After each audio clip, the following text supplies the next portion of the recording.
Minim pemain lokal, 4 bintang murah Italia yang harus AC Milan boyong musim depan.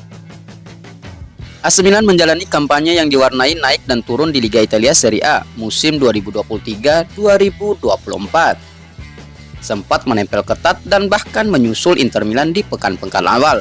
Kini tim asuhan Stefano Pioli tersebut agak tercecer ke peringkat ketiga. Rekrutan-rekrutan baru yang pada awalnya dipuji seperti Ruben Loftus-Cheek, Tijani Reinders, Christian Pulisic, dan lainnya kini mulai disentil. Salah satunya oleh mantan pelatih AC Milan Arrigo Sacchi yang mengklaim penurunan performa Rossoneri dikarenakan karena minimnya pemain asal Italia yang benar-benar mengerti nilai-nilai klub. Para legion asing memang bisa menawarkan kualitas, namun mereka tetap butuh adaptasi. Tidak ketinggalan juga bimbingan dari mereka yang lebih berpengalaman dan paham soal kultur kompetisi dan kesebelasan. Saat ini di AC Milan hanya ada Davide Calabria yang berpaspor Italia dan punya status pemain inti. Juventus dan Inter Milan sebagai pesaing utama di Liga Italia punya lebih banyak talenta lokal. Maka dari itu sepertinya Il Diavolo Rosso harus mencari pemain Italia di musim depan atau bursa transfer musim dingin nanti. Jika ingin opsi yang murah, maka kelima nama berikut bisa menjadi bahan pertimbangan. Di posisi pertama ada Jorginho. Jorginho masih salah satu nama pemain besar di timnas Italia. Namun di level klub, ia bukan lagi pemain utama. Bersama Arsenal saat ini statusnya hanya pelapis. AC Milan bisa memanfaatkan situasi ini, terutama dengan akan berakhirnya kontrak sang gelandang 31 tahun pada Juni 2024 mendatang. Ia bisa menjadi backup di lini tengah terutama dengan akan dijualnya Radek Runik. Jorginho pun dapat menjadi mentor bagi pemain-pemain lain macam Yacine Adli, Tijani Reinders, dan Yunus Musa. Di posisi kedua ada Giacomo Bonaventura. Jika ingin pemain yang sudah paham dengan kultur AC Milan dan bisa didatangkan secara cuma-cuma, maka Bonaventura bisa menjadi opsi. Kontrak pemain yang akrab disapa Jack tersebut bersama Fiorentina akan habis pada akhir musim ini. Usianya memang sudah menginjak 34 tahun, namun setidaknya ia masih punya setahun atau 2 tahun lagi di level Liga Italia. Kepulangan Bonaventura ke San Siro setelah meninggalkan AC Milan pada 2020 lalu bisa menjadi penambah sosok pemimpin di ruang ganti. Yang ketiga ada Stefan El Shaarawy. Layaknya Bonaventura, Stefan El Shaarawy juga pernah menjadi pemain AC Milan selama 5 musim sampai 2016. Il Paraoni sempat merumput di San Siro sebelum dianggap gagal berkembang dan dijual ke AS Roma.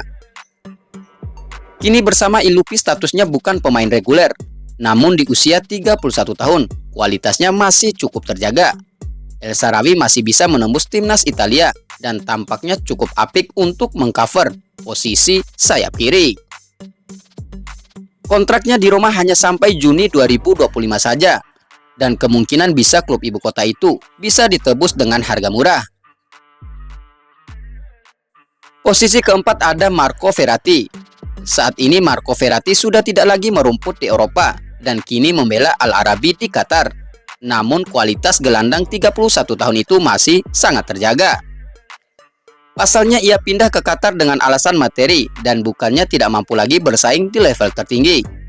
AC Milan dapat menawarkan opsi untuk kembali ke Liga Italia setelah 1 dekade lamanya meninggalkan Pescara. Verratti bisa menjadi sumber kreativitas bagi AC Milan. Dengan usianya masih ada 3 atau bahkan 4 musim lagi untuk bermain di Liga Italia. Masalahnya, apakah AC Milan bisa menyanggupi gaji sang pemain mungil? Mengingat di Al Arabi pastinya ia mendapat upah yang luar biasa besar.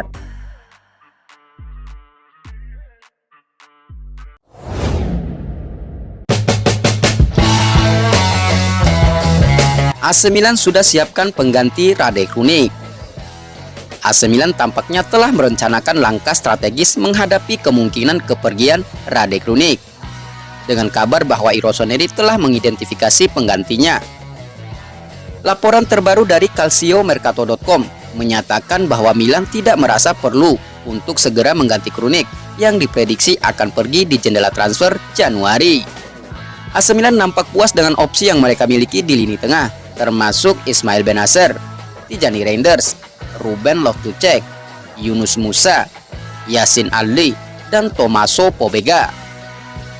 Namun Milan berencana untuk mendatangkan gelandang muda Schalke, Hasan Ouedraogo di musim panas.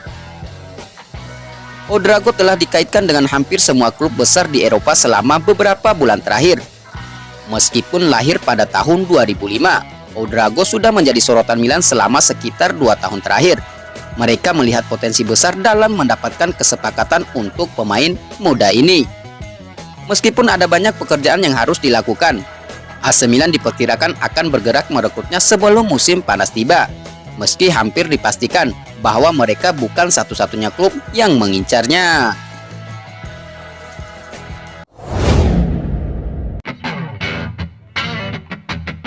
Mike Mignolet tuntut gaji 8 juta euro untuk perbarui kontraknya di AC Milan.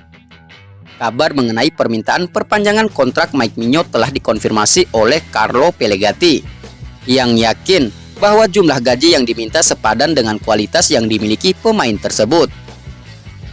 Mike Mignolet sebagai salah satu pemimpin tak terbantahkan di tim AC Milan, juga diakui sebagai salah satu penjaga gawang terbaik di dunia pada posisinya. Oleh karena itu, salah satu prioritas manajemen saat ini adalah memperbarui kontraknya.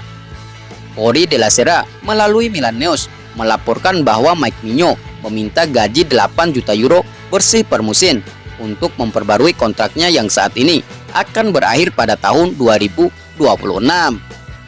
Ini menjadi perhatian manajemen karena akan menjadikannya sebagai salah satu anggota skuad Milan dengan bayaran tertinggi, mengingat sebelumnya ia hanya mendapat penghasilan 2,8 juta euro per tahun. Pellegatti dalam segmen Filo Rossonero di Radio Rossonera membahas sejumlah topik mulai dari pertandingan melawan Atalanta hingga kunjungan Gary Cardinal ke Timur Tengah. Ia juga mengungkapkan pandangannya mengenai kemungkinan kesulitan dalam proses perpanjangan kontrak Mike Mignolet. Saya memastikan bahwa permintaan dari agennya dimulai dari 8 juta euro, dan menurut saya itu adalah angka yang tepat. Mike Mignolet adalah salah satu dari 3, 4, atau 5 penjaga gawang teratas di dunia. Dan rekan-rekannya yang bersaing dalam jajaran terbaik dunia juga menerima bayaran yang sangat tinggi, ujarnya. Memberikan angka-angka tersebut dalam kontrak terbarunya adalah langkah yang tepat. Jika tidak, kami harus mulai mempertimbangkan opsi penjualan. Namun keputusan harus diambil sekarang tanpa menunda. Peran Mike Mignolet di tim terlalu vital. Dia memiliki karakter yang khusus, tambah Pellegatti.